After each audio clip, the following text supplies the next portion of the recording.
তোমাদের অঙ্ক বন্ধু আবার আমি ফিরে এসেছি তোমাদের সাথে এই ভগ্নাংশ নিয়ে আলোচনা করতে। আমরা আগে যেখানে শেষ করেছিলাম সেটা হচ্ছে যে আমরা বোঝার চেষ্টা করেছিলাম যে সমতুল্য ভগ্নাংশ এই ব্যাপারটা কি। সমতুল্য মানে একেবারে সমান সমান, অর্থাৎ ভগ্নাংশগুলো লেখাটা দেখতে আলাদা রকমের হলেও তারা আসলে একই ভগ্নাংশকে বোঝায়। এটাই হচ্ছে সমতুল্য ভগ্নাংশ। তো সেই সমতুল্য ভগ্নাংশ অসংখ্য ভাবে তৈরি করা যায়। যেমন ধরো আমরা আগের দিন যেটা দেখলাম যে ধরো একটা ভগ্নাংশ আছে 2/5। এই ভগ্নাংশটাকে আমরা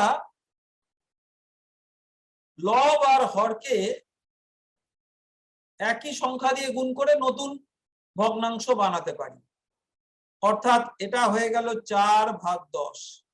আবার লবকে আমি ধরো 3 দিয়ে গুণ করলাম, হরকেও 3 দিয়ে গুণ করলাম, তাহলে হয়ে গেল 6/15।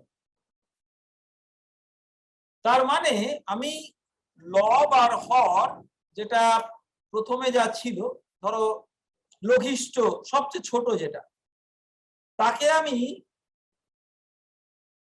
যত ইচ্ছা দিয়ে গুণ করতে পারি। লবকে যা দিয়ে গুণ করব, হরকে তাই দিয়েই গুণ করব। করলে আমি ওই একই ভগ্নাংশ তার একটা অন্যরকম লেখা, সেই লেখাটা লিখতে পারবো, কিন্তু ভগ্নাংশটা একই। সেটা আমরা আগে ছবি এঁকে দেখিয়েছিলাম। তো লব আর হরকে আমরা 2 দিয়ে গুণ করেছি, এখানে 3 দিয়ে গুণ করেছি, এরকম 4 দিয়ে, 5 দিয়ে, 6 দিয়ে অসংখ্য ভাবে আমরা গুণ করে করতে পারি। তার মানে একটা ভগ্নাংশের অসংখ্য সমতুল্য ভগ্নাংশ হতে পারে। কিন্তু যাই হোক না কেন, সেই সমতুল্য ভগ্নাংশগুলোর মধ্যে একটা মজার সম্পর্ক হয়। সেই মজার সম্পর্কটা আমরা এখন খুঁজে বার করার চেষ্টা করব। আমরা প্রথমে একটা জিনিস দেখি। চল, এই প্রথম যে উদাহরণটা, এটা তোমাদের বইয়ের একটা উদাহরণ। ধরো 2/5 আমরা লিখলাম।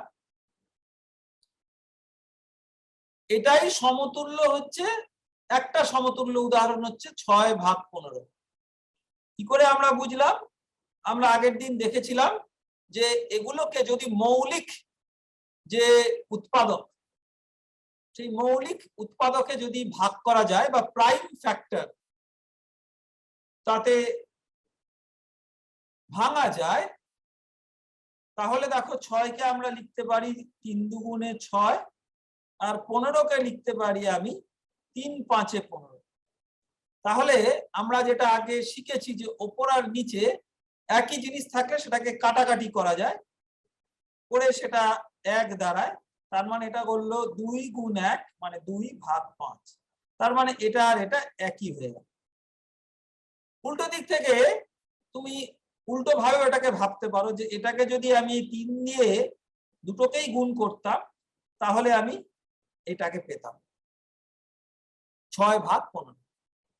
তো এরকম ভাবে আমরা যদি কোনো সমতুল্য ভগ্নাংশ এরকম লিখি, এটা অসংখ্য ভাবে লিখতে পারি, আমরা একটু আগে বুঝলাম। সেই সমতুল্য ভগ্নাংশগুলো তার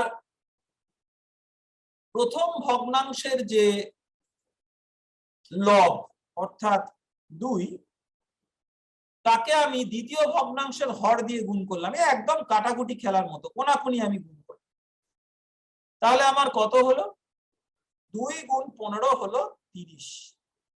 আবার প্রথম ভগ্নাংশের হর মানে একটার হরের সাথে আরেকটা লব দিয়ে আমি গুণ করছি, সেটা কত হলো? 5 গুণ 6, এটাও হলো 30। মজার ব্যাপার দেখো, এই দুটো গুণফল কিন্তু এক। তার মানে কোনাকুনি যদি আমরা লব আর হরকে গুণ করি, দুটো সমতুল্য ভগ্নাংশ, তাহলে সেই গুণফলটা একই হবে। পরের উদাহরণগুলো একটু দেখো। ধরা যাক 2 আর 28, তাহলে 2 গুণ 28 হচ্ছে 56, আর 7 আর 8, 7 গুণ 8 হচ্ছে 56। তাহলে গুণফল দুটো সমান কিনা? উত্তর হচ্ছে হ্যাঁ। এবং এইটা থেকে কিন্তু খুব সহজভাবে এই কোনাকুনি গুণ করে যদি গুণফল সমান হয় আমরা বলে দিতে পারি যে এটা সমতুল্য। এটা একটা মজার সম্পর্ক, আমরা এই মজার সম্পর্কটা এই উদাহরণগুলো থেকে বার করতে পারি। এবারে দেখো আমাদের কিছু শূন্যস্থান পূর্ণ করতে বলা আছে, যেটা আমাদের বুদ্ধি করে করতে হবে। আমরা আগে রাবার দিয়ে উপরের করা অঙ্কগুলো একটু মুছে নিই, তাহলে আমরা একটু পরিষ্কার করে লিখতে পারবো। ধরো আমরা 1/9 এটাকে আমরা সমতুল্য লিখব। তো এরকম অসংখ্য সমতুল্য লেখা যায়, কিন্তু প্রথম ভগ্নাংশের লব গুণ দ্বিতীয় ভগ্নাংশের হর, এটা বলা আছে 1 গুণ 36। এটা আমাদের বলে দেওয়া আছে, এটা দেখে দেখে আমাদের শূন্যস্থান পূর্ণ করতে হবে। দেখো প্রথম ভগ্নাংশের লব হচ্ছে 1, তাহলে দ্বিতীয় ভগ্নাংশের হর এটা 36 বলে দেওয়া আছে, তাহলে এখানে আমি 36 বসাবো। তাহলে 1 গুণ 36 হচ্ছে 36। এবারে ওইখানে কত বসবে সমতুল্য হতে গেলে ওপরের ফাঁকা জায়গাটাতে? দেখো এখানেও এই যে হর 9 তার সাথে এই অজানা লব, এদের দুজনকে গুণ করলে এই একই গুণফল হবে, তবেই না এরা সমতুল্য। 9 কে কত দিয়ে গুণ করলে 36 হয়? 9 কে 4 দিয়ে গুণ করলে 36 হয়। 4 9 36, তাহলে এটা হলো 4/36। এরা হয়ে গেল সমতুল্য। এবারে শেষের উদাহরণটা আমরা করি। দেখো এখানেও আমাদের শূন্যস্থান পূর্ণ করতে হবে, আবার আমরা একটু রাবার দিয়ে মুছে পরিষ্কার করি।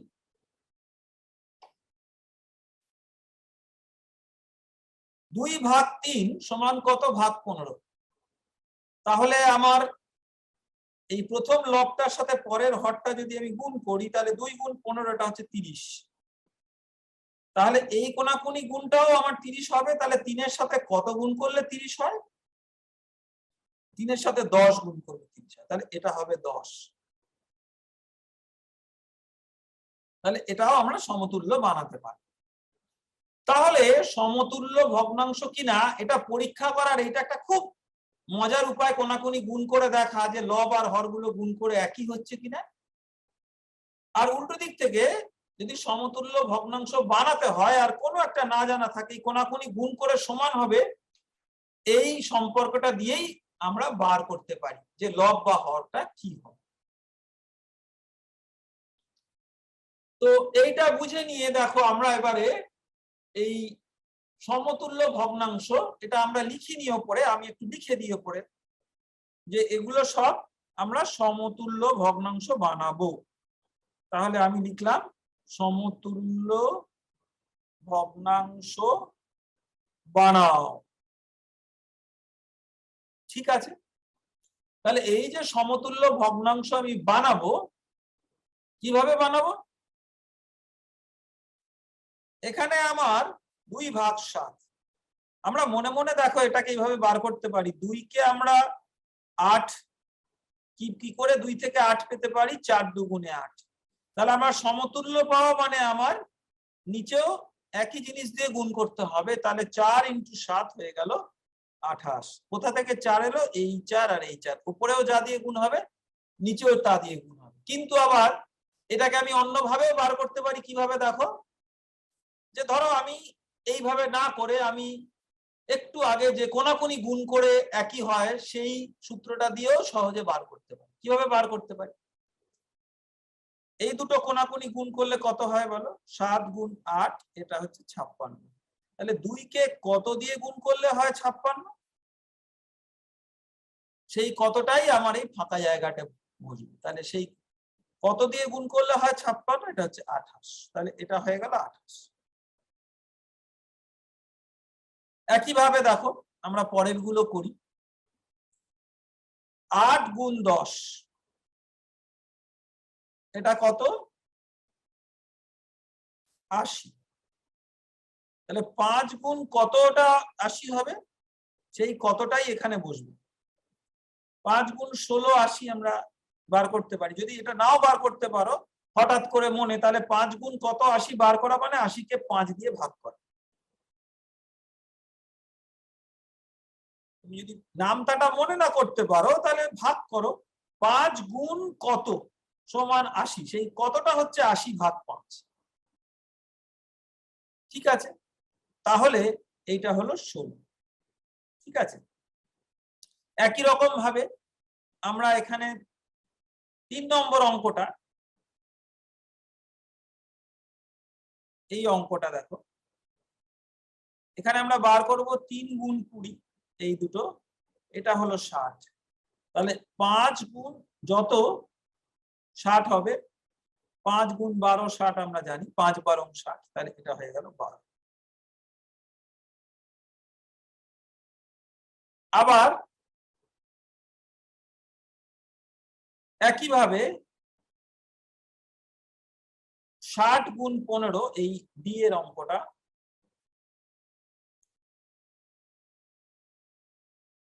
এটা দেখতে মনে হচ্ছে বড় কিন্তু বেশ সোজা। তার কারণ হচ্ছে 6 গুণ 15, 6 15 90, আর 0 যোগ করলে 900। তাহলে 45 কে কত দিয়ে গুণ করলে হবে 900? তোমরা ভাবছো খুব বড়, কিন্তু 45 কে 2 দিয়ে গুণ করলে হয় 90, আর আরেকটা 0 মানে এটা 20। এটাকে আরো ছোট ভাবে করার উপায় আছে, দেখো, লব আর হরকে যেমন তুমি কোনো একটা সংখ্যা দিয়ে গুণ করলে সেটা সমতুল্য হতে পারে, আবার লব আর হরকে কোনো একই সংখ্যা দিয়ে ভাগ করলেও একই জিনিস হতে হবে, সেটাও সমতুল্য। দেখো 45 কে কত দিয়ে ভাগ করলে 15 হয়? 3 দিয়ে ভাগ করলে। তাহলে 60 কেও আমি 3 দিয়ে ভাগ করব, পেয়ে যাব 20। একই রকম ভাবে দেখো আমরা শেষের অঙ্কটা করি, 18 গুণ 4 কোনাকুনি করলে এটা হচ্ছে 72। তাহলে 24 গুণ কত 72? 24 গুণ 3 হচ্ছে 72, তাহলে এটা হয়ে গেল 3। আবার উল্টো দিক থেকে যেরকম ভাবে আগের অঙ্কটা বার করলাম, দেখো 24 থেকে 4 আনতে গেলে 6 দিয়ে ভাগ করতে হয়, তাহলে 18 কেও আমি 6 দিয়ে ভাগ করে আনবো 3। সেই জন্য একই অঙ্ক নানা রকম ভাবে করা যায়, আমরা এরকম দুরকম দেখালাম, কিন্তু মানেটা কি সেটা কিন্তু আমরা আগে বুঝে নিয়েছি। এবারে এখন আমরা মানেটা বুঝে অঙ্কটা করার চেষ্টা করছি। এবারে দেখো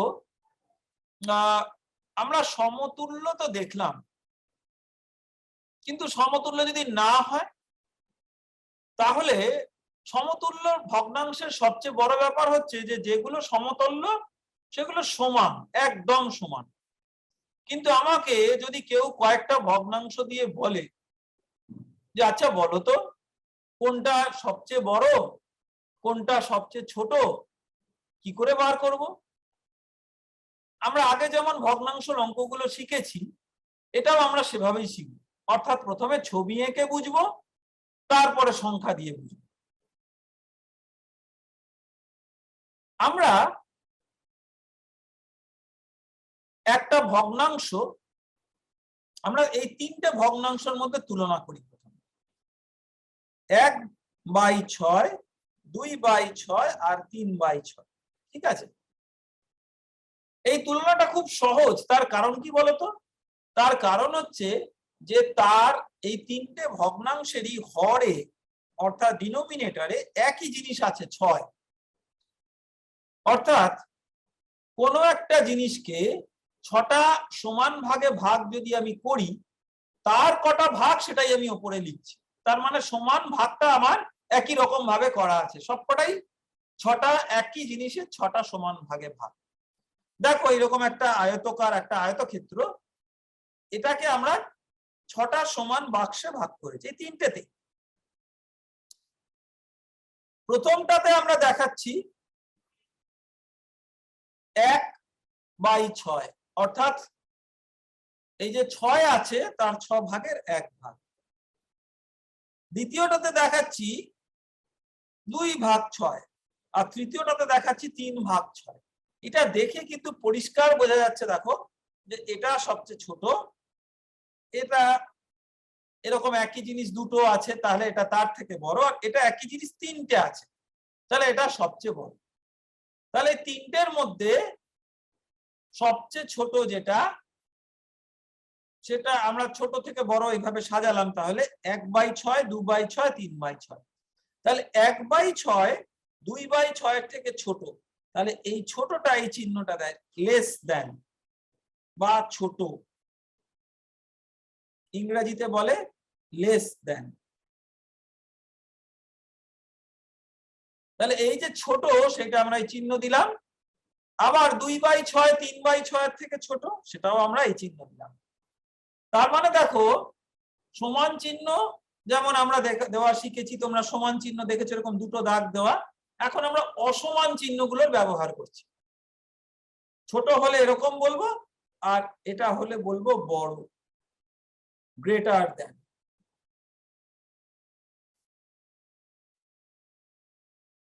ওটা যেরকম হয়েছে ছোট, এটা হচ্ছে বড়, গ্রেটার দেন।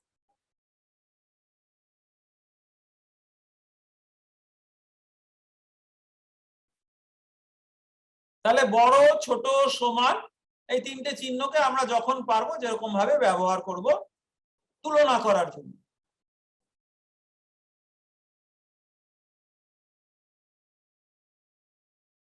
তাহলে আমরা দেখো এখান থেকে আমরা একটা জিনিস বুঝলাম, যে কোনো ধনাত্মক ভগ্নাংশ যদি থাকে, ধনাত্মক ভগ্নাংশ মানে মাইনাস টাইনাস কিছু নেই, বিয়োগ ব্যাপারটা নেই, ধনাত্মক। ধনাত্মক কিরকম? ধরো আমি যদি বলি আমার কাছে 10টা বল আছে, তাহলে আমি যে 10টা বল আছে এটা হচ্ছে ধনাত্মক। আর আমার কাছ থেকে 10টা বল একজন কেড়ে নিল, তাহলে আমার যা ছিল তার থেকে -10 হয়ে গেল, তার মানে ওটাকে বলে ঋণাত্মক, নেগেটিভ।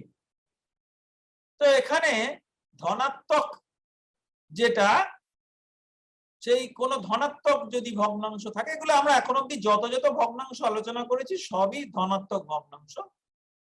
এর হর যদি একই রাখা যায়, দেখো এই তিনটে যে উদাহরণ দিলাম এদের হর একই, সেটা 6, তাহলে তার লব যদি বাড়ে তাহলে ভগ্নাংশের মানও বাড়ে। ঠিক আছে, তার লব যদি বাড়ে তাহলে ভগ্নাংশের মানও বাড়ে, তার কারণ টুকরোর সংখ্যা বেশি।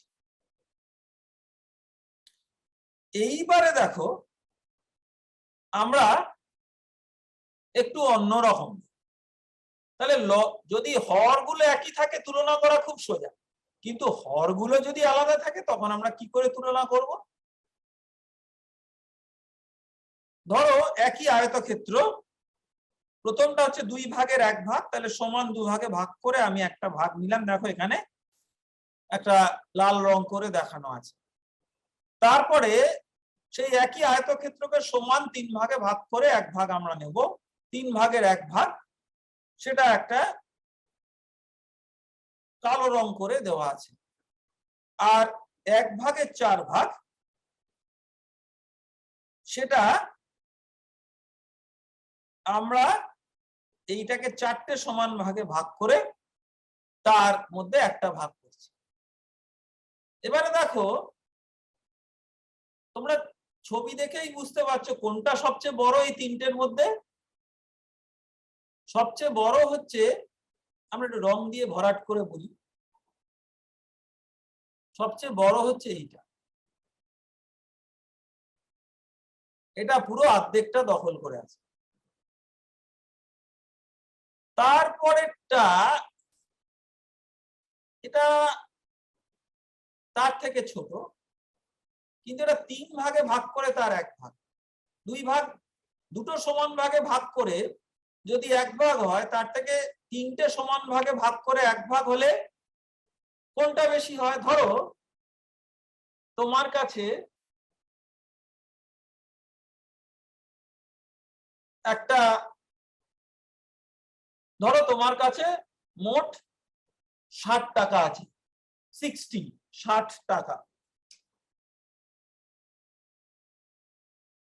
না, এটা রং দিয়ে লেখার জন্য একটু ধ্যাবড়া হয়ে গেল, এটাকে একটু মুছে দিয়ে পরিষ্কার করে দিই। ধরো তোমার কাছে 60 টাকা আছে, এই 60 টাকার তুমি যদি 3টে সমান ভাগে ভাগ করো, এক একটা ভাগ কত?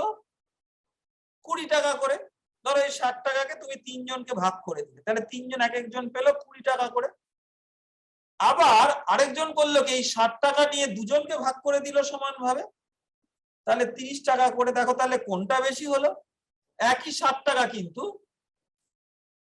একটা ক্ষেত্রে আমি 3টে সমান ভাগে ভাগ করে দিলাম, তাহলে এক একটা ভাগ হলো 20, তাহলে এটা হলো 3 ভাগের 1 ভাগ।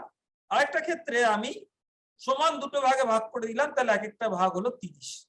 তাহলে এই সমান 2 ভাগে ভাগ করলে সেইটা বেশি হলো, ছবিতেও দেখো সেইটাই বোঝা যাচ্ছে। আর সমান 4 ভাগে ভাগ করা ওই জিনিসকে, তাহলে এক একটা ভাগ আরো ছোট। সেটাকেও আমরা একটু রং করি, দেখো। তাহলে আমরা এই তিনটের মধ্যে যে সম্পর্কটা, সেই সম্পর্কটা আবার এইভাবে বলতে পারি যে 1/2, এটা 1/3 থেকে বড়, আবার 1/3 1/4 থেকে বড়। তো এখান থেকে আমরা একটা জিনিস বুঝলাম, দেখো আগের উদাহরণটা হরটা একই ছিল, এখানে লবটা একই। তাহলে লবটা একই যদি হয়, তাহলে আমি যদি হরটাকে বাড়াই তাহলে ভগ্নাংশটা ছোট হয়। কেন? এটা খুব সোজা। একই লব রেখে আমি যদি হরকে বাড়াই, তার মানে আমি ততগুলো বেশি ভাগে ভাগ করছি, আর ততগুলো বেশি ভাগে ভাগ যদি আমি করি, তাহলে এক একটা ভাগে কম পড়বে। তার মানে হচ্ছে, ধরো একটা পুরো জিনিস আছে, একে আমি যতগুলো সমান ভাগে ভাগ করব, এক একটা ভাগ তত ছোট হবে। এটাকে যদি আমি দুটো সমান ভাগে ভাগ করি, এরকম হবে। 2 এর জায়গায় যদি আমি 200টা সমান ভাগে ভাগ করি, অনেক বেশি ছোট হবে। তাহলে কতগুলো ভাগে ভাগ করব সেটাই তো আমি হরে লিখছি। সেই জন্য উপরে যদি 1 লিখি আর নিচে যদি আমি হরে একটা কিছু বসাই, সেটার মানে হচ্ছে আমি কতগুলো ভাগে ভাগ করব। যতগুলো ভাগে ভাগ করব, এক একটা ভাগ তত ছোট হবে। অর্থাৎ ধনাত্মক ভগ্নাংশের লবটাকে যদি আমি নির্দিষ্ট রাখি, আগেরটা আমি হর নির্দিষ্ট রেখেছিলাম, এখন লবকে যদি নির্দিষ্ট রাখি, তাহলে হরকে যদি বাড়াই, তাহলে আমার ভগ্নাংশর মান কমে। ঠিক আছে, এটাকে আমাদের সূত্রের মতো মনে রাখার কোনো দরকার নেই। দেখো অঙ্কটা না মুখস্থ করার জিনিস না, যে এটাকে আমরা সূত্রের মতো যদি মনে রাখি, পরীক্ষার সময় দেখবে যে এই দিদিমণি পাশে একদম চোখটাকে কটমট করে তোমার দিকে তাকিয়ে আছে আর দেখছে তুমি কি লিখছো, সারা শরীরটা এমন ঠান্ডা হয়ে যাবে, আর ভয়ে তুমি দেখবে যেটা কমা সেটা হয়ে যাবে বাড়া, আর যেটা বাড়া সেটা হয়ে যাবে কমা। সেই জন্য একদম এগুলোকে সূত্রের মতো করে মুখস্থ করবেন। আমরা এইভাবেই বুঝবো যে একটা একই জিনিসকে আমি যদি বেশি টুকরোতে ভাগ করি, তাহলে এক একটা টুকরো যদি সমান টুকরো হয়, তাহলে এক একটা টুকরোর মাপ কম হবে। সেটাই এই সূত্রটা গিয়ে দাঁড়াবে। এবার চলো আমরা একটু রিভিশন করি। অর্থাৎ এই যে ছবি দিয়ে আমরা ভগ্নাংশ বিভিন্ন বুঝলাম, সেইটাকে আমরা ছবিতে যেটা লেখা আছে সেটাকে সংখ্যায় লিখি। কয়েকটা করি, দেখো।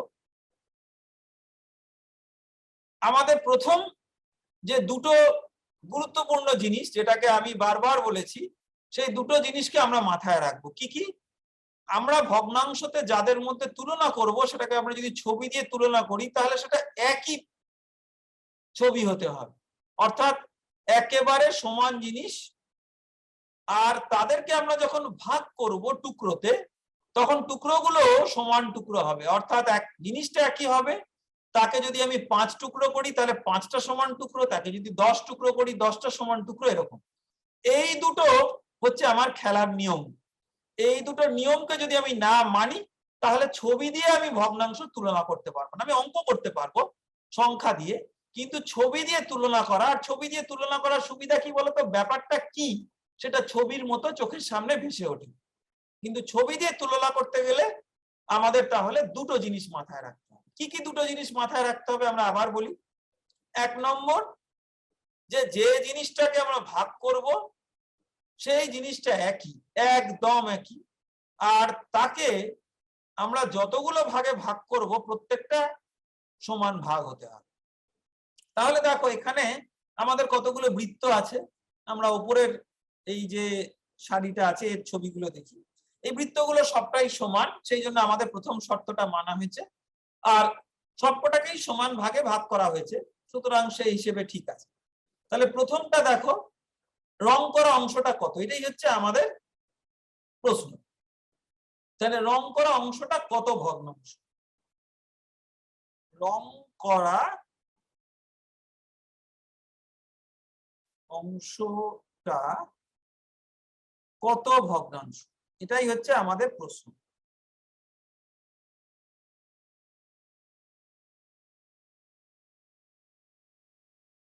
তাহলে রং করা অংশটা কত ভগ্নাংশ আমরা কি করে বার করব? খুবই সোজা, আমরা সমান কটা ভাগে ভাগ করেছি দেখো, 1 2 3 4 5 6 7 8, তাহলে 8টা ভাগে ভাগ করেছি।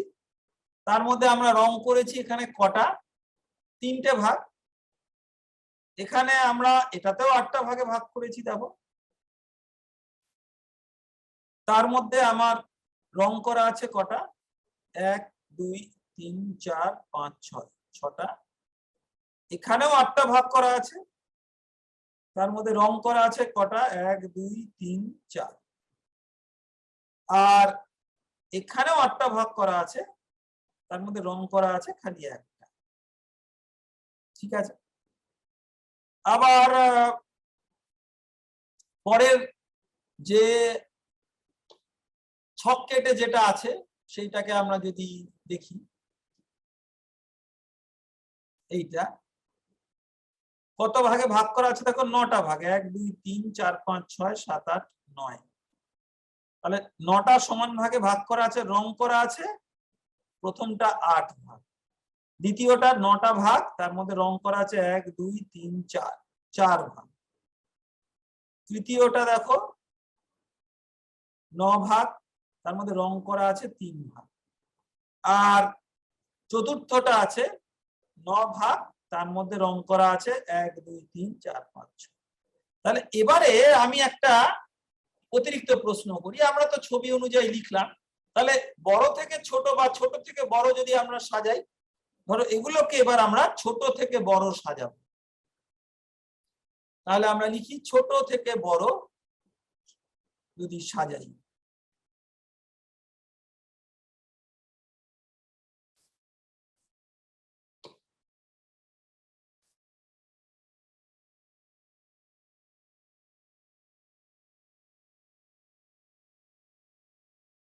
ছোট থেকে বড় সাজাই,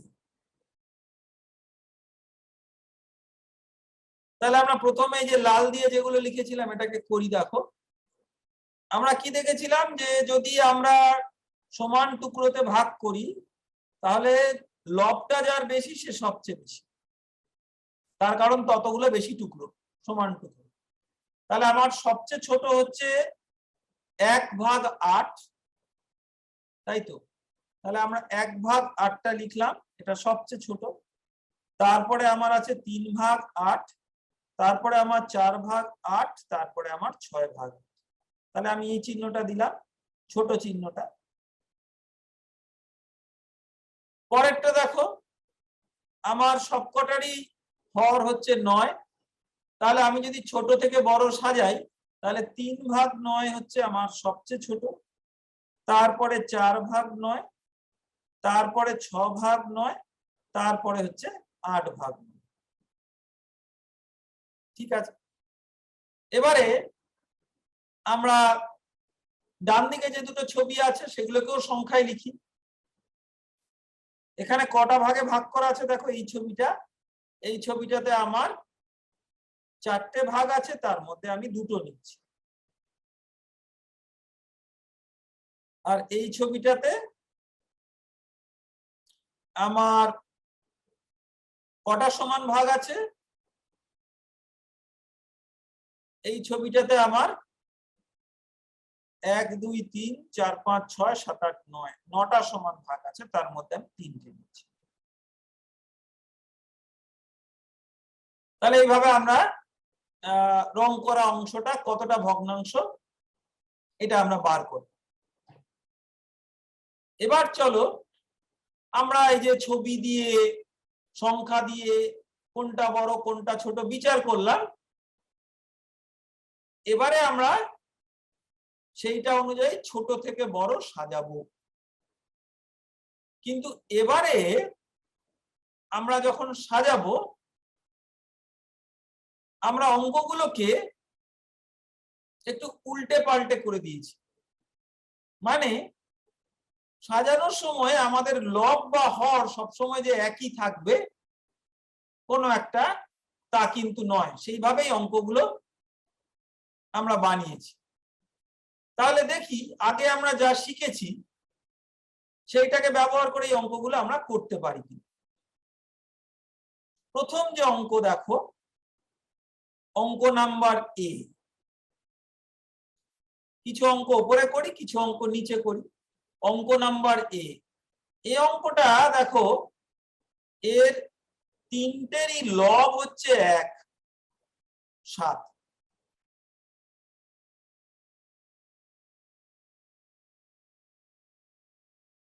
তার মানে হচ্ছে যে গোটা জিনিসটা ধরো তাকে আমি যদি মনে করি 7, হরটা কি তাকে আমি কটা সমান ভাগে ভাগ করছি।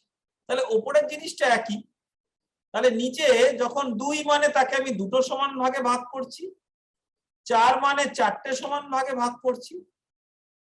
দেখো এখানে আমার 2 মানে আমরা 7কে দুটো সমান ভাগে ভাগ করছি, 4 মানে 7কে 4টে সমান ভাগে ভাগ করছি, আর 5 মানে 7কে 5টা সমান ভাগে ভাগ করছি। জিনিসটা কিন্তু 7, তাকে কখনো আমি 2 দিয়ে দুটো ভাগে ভাগ করছি, কখনো 4টে ভাগে, কখনো 5টে ভাগে। তাহলে আমি যত বেশি ভাগে ভাগ করব এক একটা তত ছোট হবে। অর্থাৎ আমরা বলতে পারি যে 7/5 এটা সবচেয়ে ছোট হবে এই তিনটের মধ্যে। এটা তো খুব সাধারণ বুদ্ধিতে আমরা বুঝলাম। ঠিক অঙ্ক করার জন্য না সবসময় যে খুব বড় বড় হিসাব করতে হয় তা না। তুমি যদি সাধারণ বুদ্ধিটা ব্যবহার করতে পারো, দেখো অঙ্কটা অনেক সময় এমনি করে দেওয়া যায়। দেখো 7কে আমরা 5 দিয়ে ভাগ করছি, তাহলে এক একটা ভাগ হচ্ছে 7/5 ভাগ। কিন্তু যদি আমরা 4 ভাগে ভাগ করি তাহলে এক একটা ভাগ বড় হবে, কেননা 5টা ভাগে একটা জিনিসকে ভাগ করলে এক একটা ভাগ যতটা হবে, 4টে সমান ভাগে ওই একই জিনিসকে ভাগ করলে এক একটা ভাগ একটু বড় হবে। আবার এই জিনিসটাকে যদি আমি দুটো সমান ভাগে ভাগ করি তাহলে জিনিসটা আরো বড় হবে। একটা জিনিস আছে, ধরো এরকম একটা জিনিস, তাকে যদি আমি বা গোলটা না এঁকে আমি যদি চৌকো আঁকি তাহলে হয়তো বোঝানোটা সুবিধা হবে। ধরো একটা চৌকো জিনিস আছে, সেই চৌকো জিনিসটা পুরোটাই এই 7 আমি যদি বলি, তাকে আমি 2 ভাগে সমান ভাগে ভাগ করা হচ্ছে এইটা, তাকে আমি 4টে সমান ভাগে ভাগ করা একই চৌকো জিনিস, সেটা হচ্ছে এইটা। আর তাকে যদি আমি 5টা সমান ভাগে ভাগ করি তাহলে এক একটা ভাগ আরো কম করবে, আর একটু সরু করে হবে এরকম। আমি অতটা সমান করে আঁকলাম না, তার কারণ হচ্ছে আমি জিনিসটার মানেটা বোঝাতে চাইলাম, আমি আঁকাতে অতটা সময় নষ্ট করলাম। তার মানে হচ্ছে যে আমরা এই অঙ্কটা থেকে পরিষ্কার বুঝে গেলাম যে যতটা ভাগে ভাগ করব এক একটা ভাগ তত কম পড়বে, সেটাই এই অঙ্কটা আমাকে বোঝায়। তাহলে আমি ছোট থেকে বড় যদি সাজাই তাহলে এইভাবে আমি সাজাতে পারব। এবারে আমি বি অঙ্কটাকে,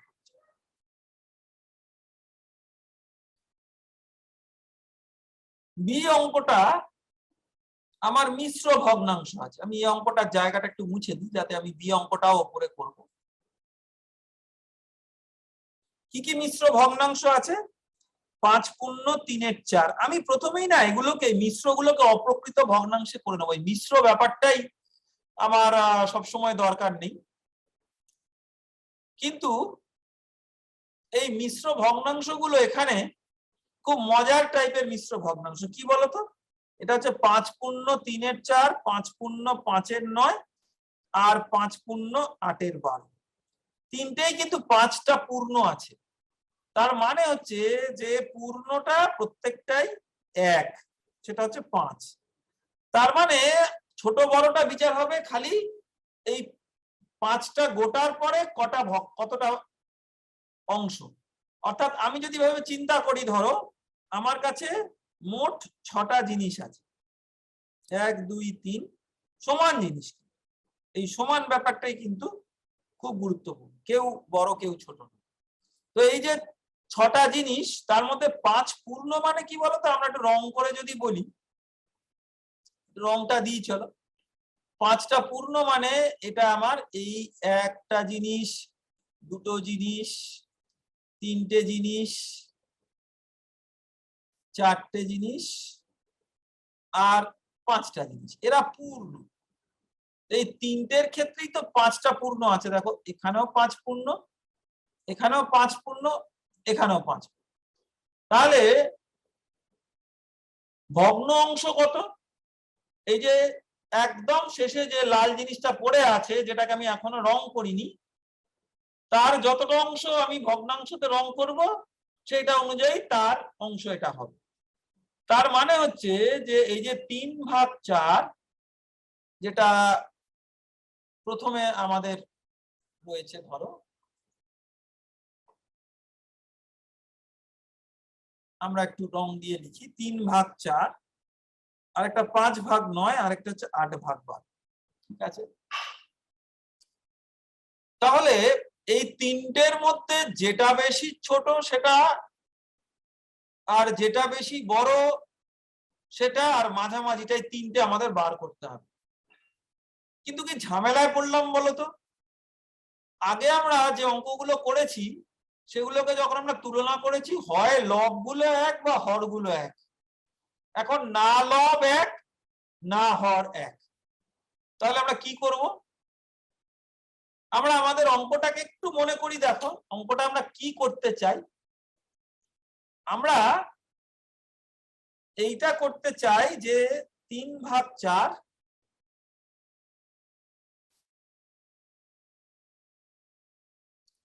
5/9 আর 8/12, এদের মধ্যে কোনটা সবচেয়ে বড় কোনটা সবচেয়ে ছোট, কেননা বাকিটা তো 5 পূর্ণ, সেইটা তিনটের জন্যই এক। ঠিক আছে, তাহলে আমাদের কোথায় ঝামেলাটা হচ্ছে বলতো, আমরা লব বা হর কোনোটাকেই একই মান তাতে আনতে পারছি না।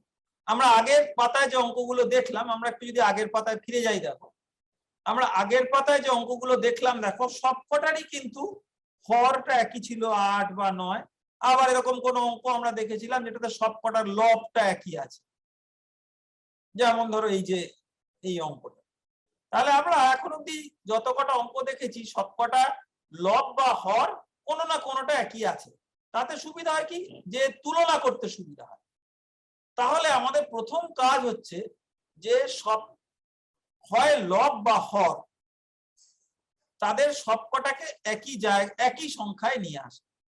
তোমরা বলতে পারো যে কি করে আমরা আনবো, কেননা এগুলো তো সব, ধরা যাক আমরা হরগুলোকে এক করো, এরকম যদি আমরা চিন্তা করি, এটা হচ্ছে আমাদের করতে হবে, হরগুলোকে একই করো, এটা হচ্ছে আমরা করতে চাই। তাহলে এই হরগুলোকে যদি একই করতে চাই, এ আছে 4, এ আছে 9, এ আছে 12, এদেরকে আমরা এক কি করে করতে চাই। দেখো আমরা সমতুল্য ভগ্নাংশটা শিখেছি, তার মানে হচ্ছে যে এটা যেমন 4 আছে, এটাকে 4-এর থেকে আমি অন্যরকমও কিছু করতে পারি। কিভাবে করতে পারি না, একটা ভগ্নাংশকে সমতুল্যতে আরেকটা সমতুল্যতে করতে গেলে আমি লবকে যত দিয়ে গুণ করব, হরকেও তত দিয়ে গুণ। ঠিক আছে, আবার 5/9 একেও আমি সমতুল্য অন্য কিছু করতে পারি, কিন্তু করতে গেলে লবকেও যত দিয়ে গুণ করব, হরকেও তত দিয়ে গুণ করব। 8/12 একেও আমি তাই করব। তার মানে আমার কাছে একটা স্বাধীনতা এলো যে আমি এই যে হরগুলো, এগুলোকে কিছু একটা দিয়ে গুণ করে একই এক সংখ্যায় নিয়ে আসতে পারি। একই করো মানে একটা সাধারণ, মানে কমন।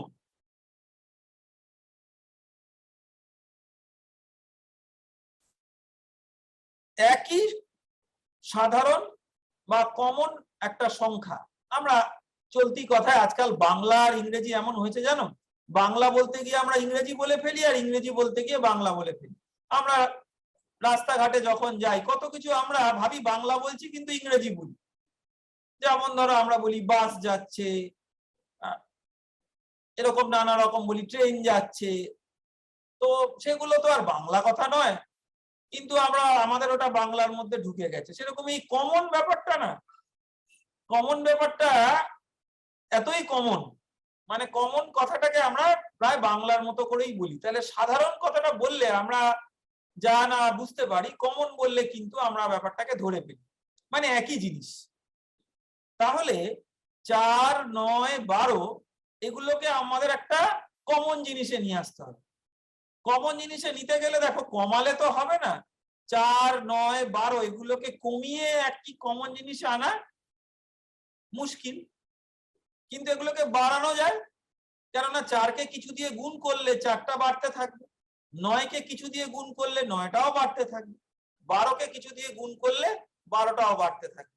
এরকম করতে করতে কিছু দিয়ে যদি গুণ করতে করতে দেখা যায় যে 4, 9 আর 12 এই তিনটেই কমন একটা গুণিতক বা মাল্টিপল। গুণিতক মানে কি? গুণ করলে যেটা হয় সেটা হচ্ছে গুণিতক বা মাল্টিপল। ধরো 4 মাল্টিপল বা গুণিতক, এটার মানে কি? ধরো 4 এর কি কি গুণিতক হতে পারে? 4 এর গুণিতক হচ্ছে 4, আবার 4 এর গুণিতক হচ্ছে 8, আবার 4 এর গুণিতক হচ্ছে 12। তার কারণ কি? 4 কে 4, তাহলে 4 হলো একটা 4 এর গুণিতক, মানে প্রত্যেকেই নিজের গুণিতক। মানে আমি আমার ভাই সেরকম প্রত্যেকেই নিজের গুণিতক। আবার 4কে আমি 2 দিয়ে গুণ করলাম, 4কে 2 দিয়ে গুণ করলে হলো 8, তার মানে 8 হলো 4 এর গুণিতক। তার কারণ কি? 4কে একটা 2 দিয়ে গুণ করে এসছে 8, আবার 12 এও 4 এর গুণিতক, কেননা 4কে 3 দিয়ে গুণ করে এসছে 12। তাহলে কোনো একটা সংখ্যাকে কোনো একটা পূর্ণ সংখ্যা দিয়ে গুণ করে করে যেগুলো পাওয়া যায় সেগুলোই গুণিতক। তার এরকম অসংখ্য গুণিতক আছে। তাহলে 4 এর অসংখ্য গুণিতক আছে, 9 এর অসংখ্য গুণিতক আছে, 12 এর অসংখ্য গুণিতক আছে। তাহলে এই গুণিতক গুলোর মধ্যে আমাদের কমন একটা গুণিতকে নিয়ে আসতে হবে, অর্থাৎ সাধারণ গুণিতক। কমনটাকে আমরা বাংলায় সাধারণ বলছি, সাধারণ গুণিতক। তাহলে এই কমন আমরা যদি গুণিতক করি, সাধারণ গুণিতক মানে কমন মাল্টিপল।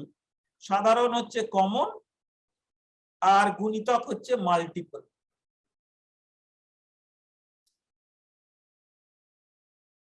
তাহলে আমরা যদি একটা কমন গুণিতক বা সাধারণ গুণিতক এইটা যদি আমরা করতে পারি, তাহলে এই যে 4, 9, 12 এগুলোকে আমরা একই সংখ্যায় নিয়ে আসতে পারবো। কিন্তু এরকম তো আমরা অনেক করতে পারি।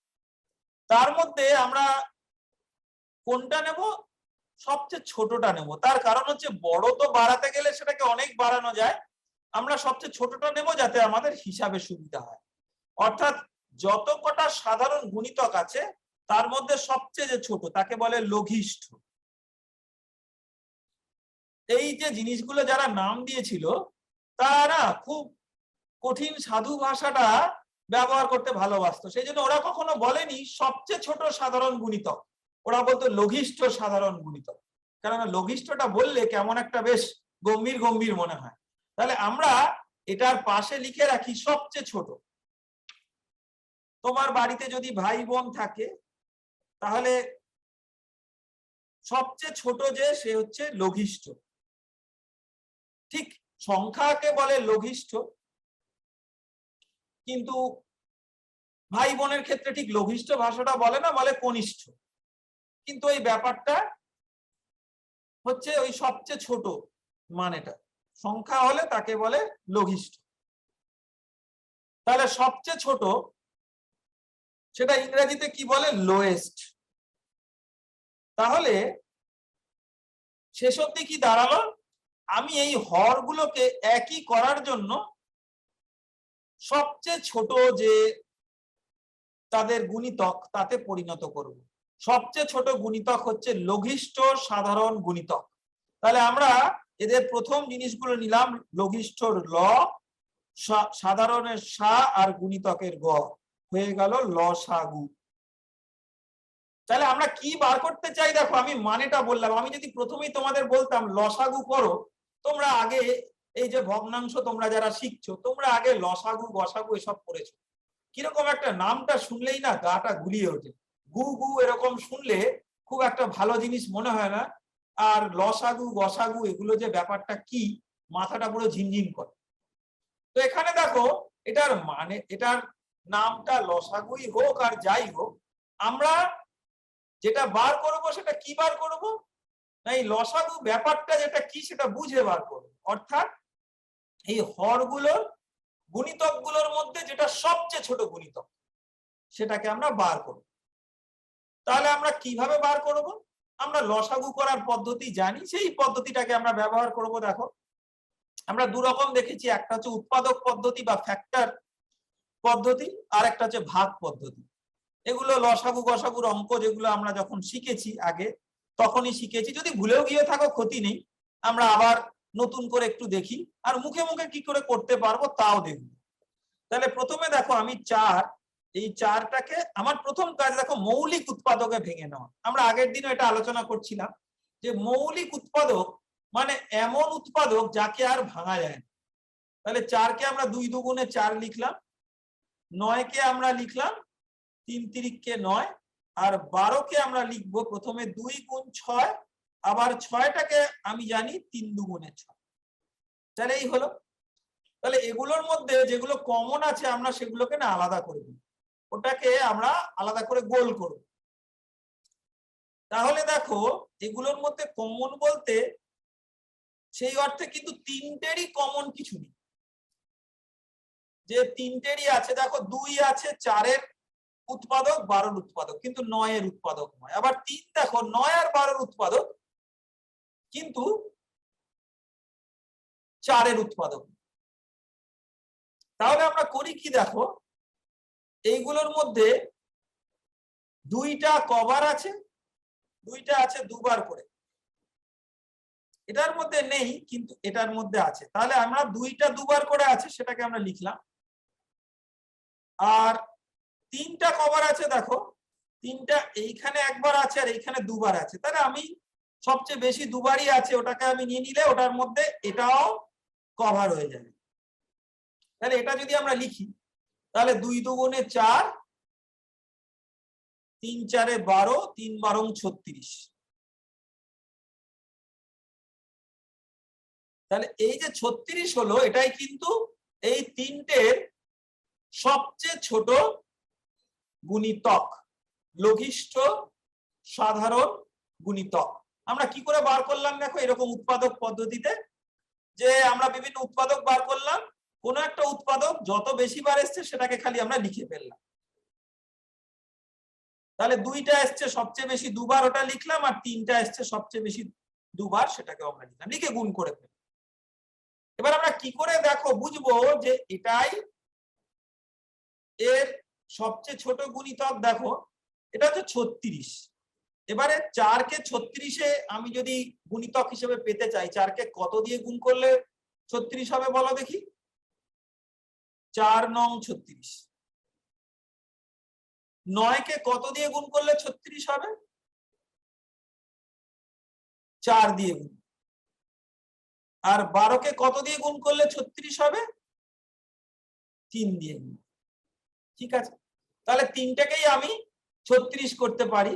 তাহলে আমার নিয়ম হচ্ছে সমতুল্য, অর্থাৎ একই যদি রাখতে চাই, আমরা কিন্তু ভগ্নাংশটাকে পাল্টাতে পারবো।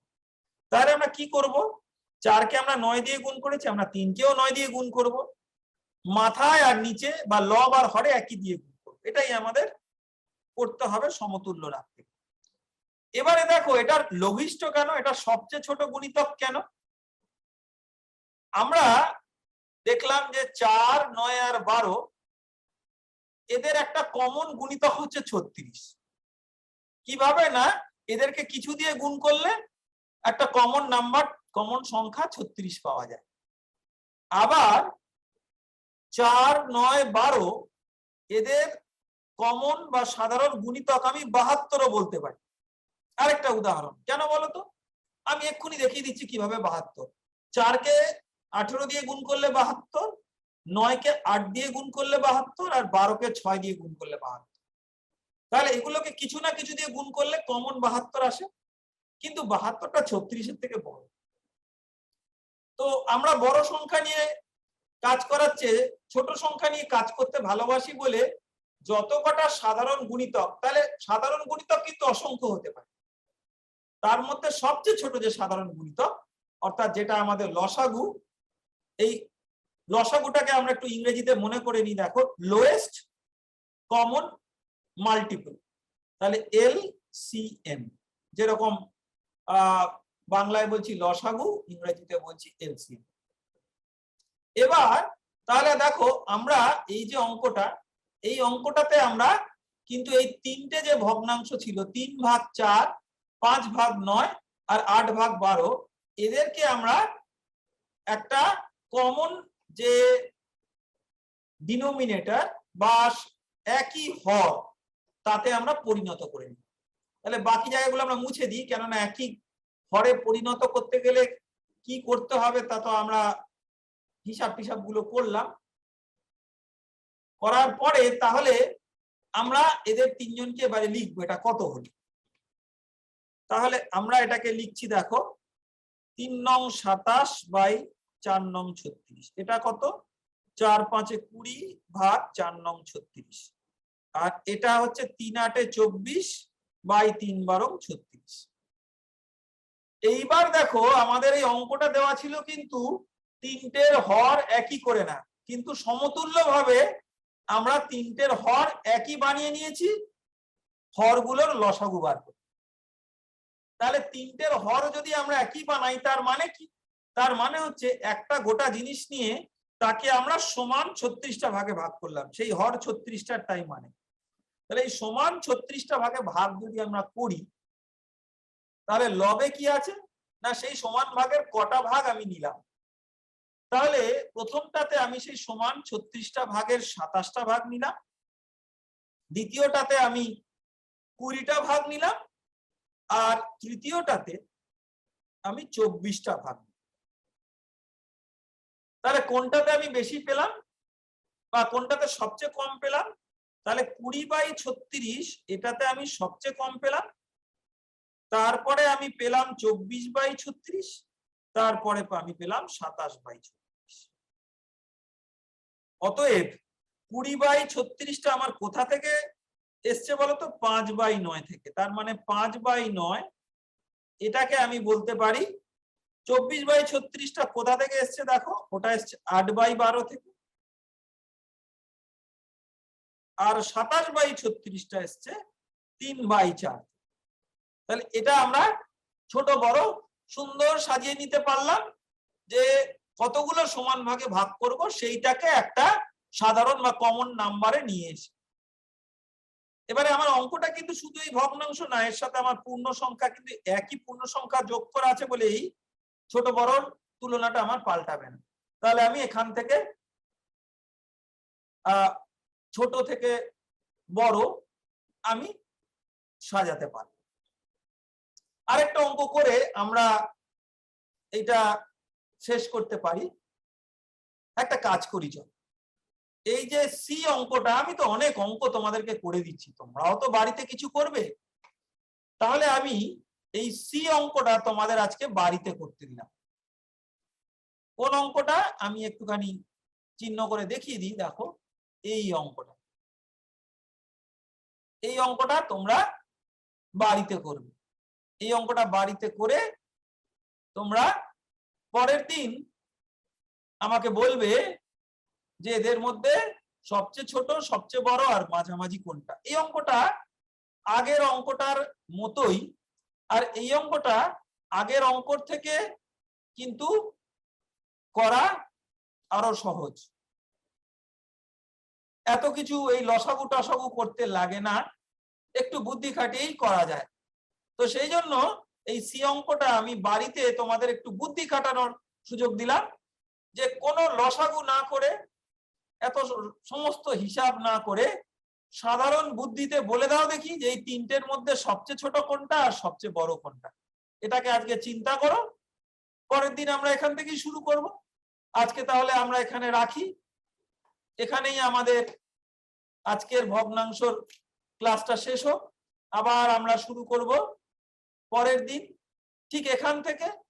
আরো কিছু অঙ্ক করতে করতে আমরা ভগ্নাংশটা আরো কিছু নতুন জিনিস শিখব। আজকে তাহলে এখানেই আমরা শেষ করছি।